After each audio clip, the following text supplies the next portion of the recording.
जी हाँ, नमस्कार सभी शिक्षक साथी। तो जितने भी लोग हमारे एनआईएस से डीएलएड अभ्यर्थी हैं, उनके लिए कुछ लोग ऐसे हैं जिनके लिए काफ़ी खुशी की खबर है और कुछ लोग ऐसे भी हैं जो लोग सेलेक्ट हो गए हैं, उन लोगों के लिए नाराज़गी भरी यहाँ पर सूचना भी है। तो जो भी लोग गवर्नमेंट जॉब में चले गए हैं एनआईएस से डीएलएड वाले या फिर जो लोग जॉब में नहीं गए हैं, उन सभी लोगों के लिए बहुत ही इंपॉर्टेंट न्यूज़ हम इस वीडियो के माध्यम से इकट्ठा किए हैं, क्योंकि आज का दिन संडे था और बहुत सारे ऐसे एनआईएस डीएलएड अभ्यर्थी से हम मिले, ऐसे शिक्षक से भी मिले जो लोग एनआईएस से डीएलएड करने के बाद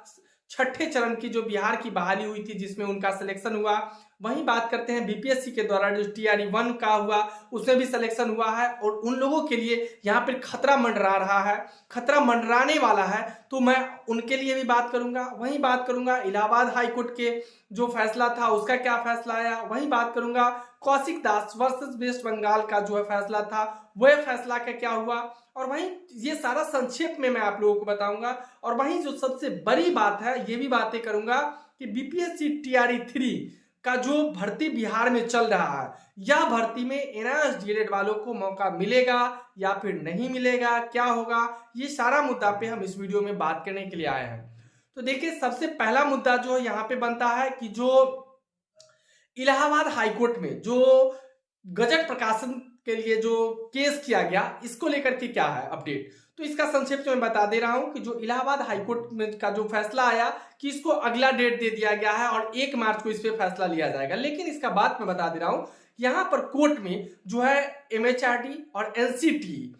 और यहाँ पर जो गजट प्रकाशित करते हैं वो भी थे, और इधर से एनआईएस से डीएलएड किए हुए जो साथी है इनके द्वारा जो वकील चयनित किए गए हैं वो वकील भी थे, है ना। तो इन लोगों का जो है बहस जब चला वो काफी देर तक चला इलाहाबाद हाईकोर्ट में, और इलाहाबाद हाईकोर्ट के जो जज साहब थे वह इनके बातों को बड़ी गंभीरता से सुने, और सुनने के बाद ये नतीजा यहां तक पहुंचा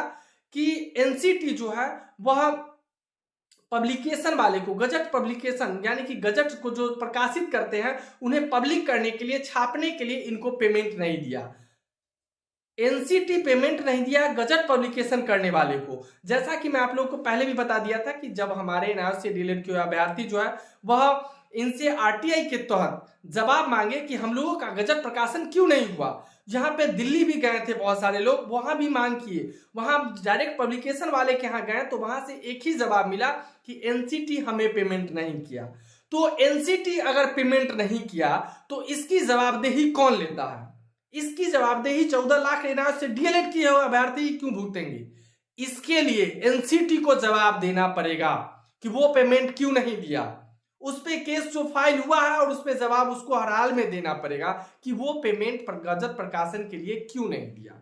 जब एनआईएस से डीएलएड किए अभ्यर्थी जब डीएलएड के लिए कोर्स कर रहे थे तो फर्स्ट सेमेस्टर का पेमेंट जमा कर रहे थे, सेकेंड सेमेस्टर का पेमेंट जमा कर रहे थे, थर्ड का कर रहे थे, फोर्थ का कर रहे थे, सारा पेमेंट दिए तब जाके उन लोगों का एग्जामिनेशन हुआ, और गजट प्रकाशन के लिए पब्लिकेशन वाले को पेमेंट नहीं दिया गया। तो इस चीज को जो हमारे इलाहाबाद हाईकोर्ट के जो वकील जज साहब है, उसमें जो एनआईएस डीएलएड वाले की तरफ से जो वकील है उनसे बस यही चीज पूछे, इससे ज्यादा कुछ नहीं, कि इसका खामियाजा कौन भुगतेगा, स्टूडेंट क्यों भुगतेगा, कब तक एनआईएस डीएलएड वाले, कब तक छात्र ही सूली पे लटकते रहेंगे। इसका जवाब हम वहां इलाहाबाद हाईकोर्ट में से मांग करेंगे, ठीक है। तो इसको आगे का डेट जो है वो अभी तक नहीं दिया गया है, जैसे ही डेट आएगा मैं आप लोगों को इस चैनल के माध्यम से बता दूंगा। अब इसके बाद बात कर लेते हैं कि एक जो माननीय सुप्रीम कोर्ट की तरफ से कौशिक दास वर्सेस वेस्ट बंगाल का जो केस था, यह केस को जो है जैसे ही एनआईएस डीएलएड वाले गए वकील साहब और सुप्रीम कोर्ट के जो जस्टिस थे उनके जो हिमा कोहली जी थे उनसे डायरेक्ट जो है ये अगला डेट मांग दिए, जिस पर हिमा कोहली जी काफी नाराज भी हुए, काफी गुस्सा भी हुए। लेकिन अगला डेट दे दिया गया है 1 मार्च का, और 1 मार्च को क्या फैसला आता है मैं आप लोगों को इस चैनल के माध्यम से दे दूंगा। तो यही अपडेट है बस, ये कौशिक दास वर्सेस वेस्ट बंगाल का जो केस है उसका अपडेट। अब इसके बाद बात करते हैं कि बीपीएससी टीआरई 3 में हमें मौका मिलेगा या फिर नहीं मिलेगा। तो मैं आप लोगों को बता दे रहा हूं कि अभी ऐसा कुछ नहीं है, अभी क्या होगा इस पर कुछ भी बताना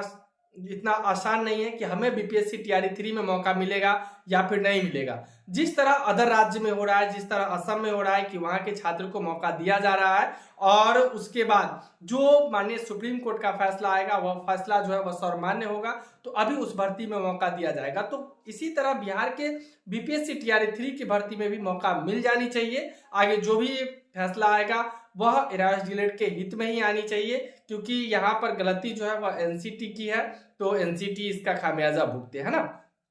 अब इसके बाद बात कर लेते हैं एक बड़ी सवाल, बड़ा मुद्दा, बहुत बड़ा